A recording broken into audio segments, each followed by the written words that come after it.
Oke, mari kita bahas sesuatu yang kayaknya kita semua lihat setiap hari, tapi mungkin jarang kita pikirin dalam-dalam, yaitu hutan kabel yang semrawut di atas kepala kita. Nah, hari ini kita akan coba urai masalah ini, karena ini bukan cuma soal pemandangan, tapi menyangkut masa depan internet kita semua di Indonesia. Kutipan dari pemerintah ini, nah ini dia nih inti masalahnya. Ini bukan sekedar kelihatan jelek, tapi ini adalah gejala dari masalah yang jauh lebih dalam. Ini adalah cerminan dari cara kita membangun fondasi digital negara kita. Coba deh kita pikirin, seluruh kehidupan digital kita itu kan lari di atas kabel-kabel ini. Tapi gimana kalau ternyata dari akarnya cara kita membangun jalan raya digital ini keliru? Nah, kok bisa sampai begini? Dan apa sih ide radikal yang bisa mengubah semuanya? Oke, mari kita bedah satu persatu. Oke, pertama-tama kita harus ngerti dulu akar masalahnya. Jadi selama puluhan tahun, setiap perusahaan telekomunikasi itu membangun jaringannya sendiri-sendiri. Masing-masing gali tanah, masing-masing pasang tiang. Hasilnya, duplikasi besar-besaran di mana-mana. Akibatnya apa? Ya infrastruktur jadi numpuk di kota-kota besar yang dianggap paling untung. Sementara daerah lain jadi ketinggalan. Kesenjangan digital makin lebar. Ini kan jelas pemborosan modal dan sumber daya yang luar biasa. Dan ujung-ujungnya, biaya tinggi ini dibebankan ke siapa? Ya ke kita, para konsumen. Proses ini juga yang bikin internet cepat susah banget masuk ke pelosok. Lalu, solusinya gimana dong? Jawabannya ada di sebuah perubahan cara pikir yang fundamental, bahkan radikal.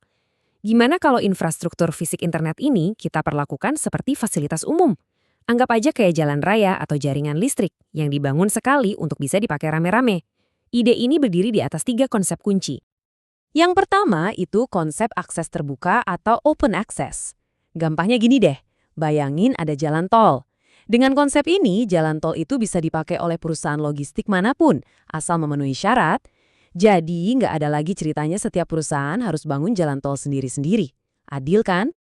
Konsep kedua adalah berbagi jaringan.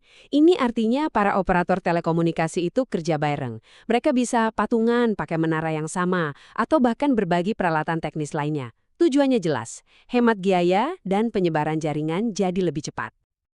Dan yang terakhir, ini yang menarik, model penyedia netral.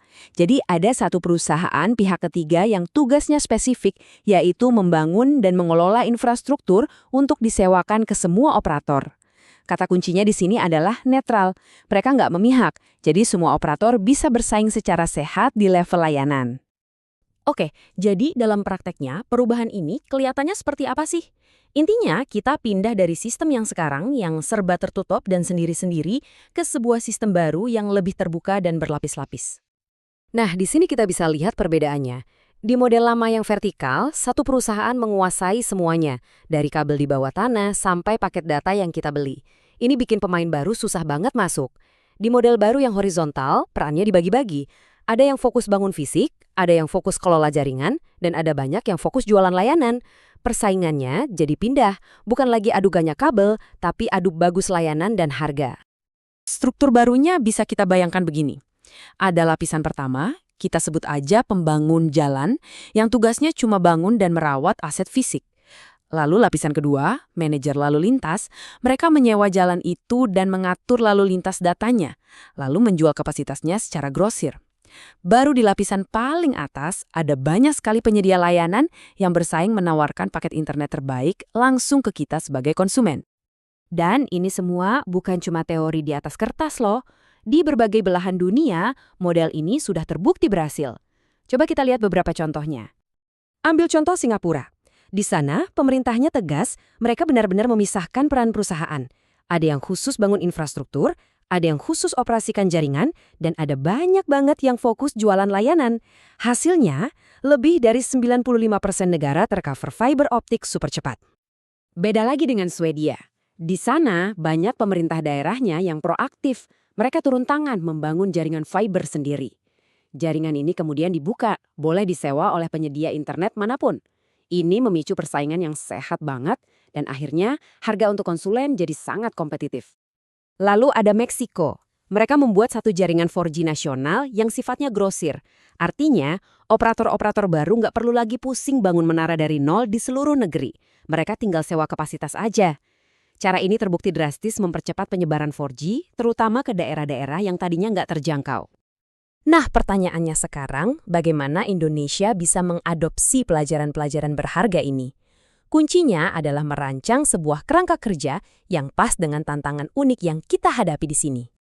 Tapi sebelum itu, kita harus beresin dulu PR yang ada. Beberapa sumber menyoroti adanya peraturan yang tumpang tindih antara pusat dan daerah, biaya sewa lahan yang nggak jelas dan seringkali mahal, sampai proses perizinan yang super ribet. Ini semua jadi batu sandungan besar bagi investasi. Salah satu gagasan solusinya diberi nama Nusantara Connect. Idenya adalah mengadopsi model 3 lapis yang sudah kita bahas tadi. Tapi bagian paling cerdasnya adalah ini. Kita manfaatkan aset-aset BUMN yang sudah ada. Bayangkan, kita bisa gelar kabel fiber optik di sepanjang tiang listrik PLN atau di samping jalan tol Jasa Marga.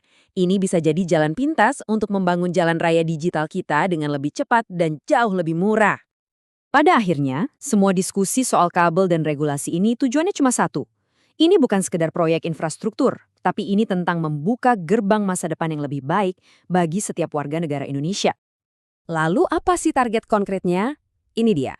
Pemerintah menargetkan kecepatan internet mobile kita minimal 100 megabit per detik di tahun 2029.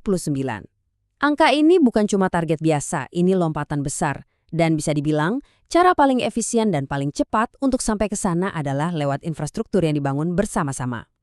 Lalu, apa artinya ini semua buat Anda, buat kita semua? Pertama, peluncuran 5G akan jauh lebih cepat dan lebih merata. Kedua, ini adalah fondasi untuk mewujudkan Smart City. Ketiga, dan ini yang paling terasa, Anda akan punya lebih banyak pilihan penyedia internet dengan harga yang lebih bersaing. Dan yang terpenting, model ini bisa membantu menutup kesenjangan digital di seluruh Indonesia. Jadi, ini meninggalkan kita dengan satu pertanyaan untuk direnungkan. Kita sudah berhasil membangun jalan raya fisik untuk dipakai bersama oleh semua orang. Tidakkah sudah saatnya kita melakukan hal yang persis sama untuk jalan raya digital kita? Karena dengan menjadikannya aset nasional bersama, kita bisa membangun masa depan Indonesia yang lebih terkoneksi, lebih efisien, dan lebih adil untuk semua.